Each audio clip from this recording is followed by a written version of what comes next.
I'm Alex, and this is a Fresh Experience.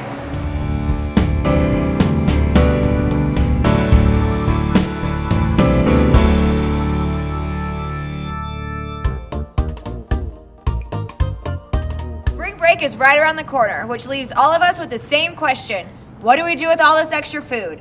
We're here today at Burnett Creek Elementary School, where they're going to teach us a new method on how they save food and also save money. We're here today with Chef John, who is the head chef for the Tippecanoe County School Corporation. John, thank you for having us today. You're very welcome. We're glad you guys could come out. Now you guys are getting ready to go on spring break, right? Correct, in about a week or so. And from what I understand is you guys have started using a new method which has helped reduce food costs and you've been able to save food, correct? Correct. We have actually started shocking and blanching our vegetables off. Broccoli, cauliflower, and carrots for the most part. Now how long have you been using this method? Actually, we just started this method about 3 months ago, and it's really turned out very well.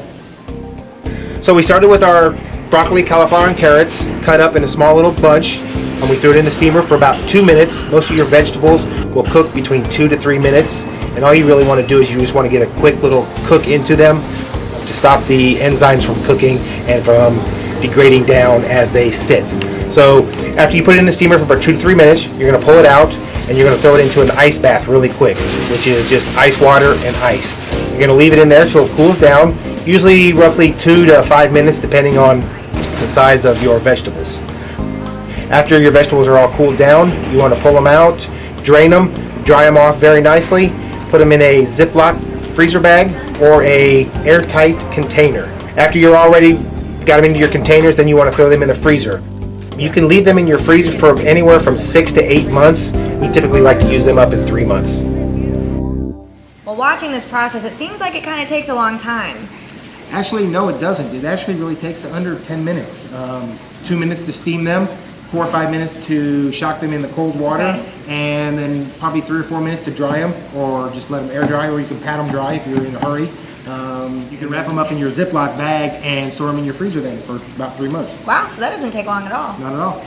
So how do you utilize the vegetables after the freezing method? After you take your vegetables out of the freezer from the shock and steamed method, you can use them like you would normally use a regular vegetable. It is in a frozen form, so you can throw it in the steamer, bring it out, use it as a vegetable with cheese sauce. You can put it into a soup. Once you pull those out of the freezer and steam them, it should be like it was just a normal vegetable to begin with, like you just steamed it the first time. So from your experience, the vegetables have held up pretty well in the freezer then? They hold up very well in the freezer, and you can actually store them for a little bit longer in the freezer than you could in your cooler. So typically how long do you freeze your vegetables? You can freeze vegetables like that for 6 to 8 months, Okay. But typically we would like to use them up in about 3 months or so. So have you noticed a big change in food costs? We have not purchased as much vegetables since this shocking and steaming method. We can save them as opposed to throw them away. So yes, we have noticed. Well, John, thank you again for having us today. You are very welcome. I'm sure your flash freezing method will be very beneficial to other schools. Thank you for joining us again. It's been another great episode of A Fresh Experience.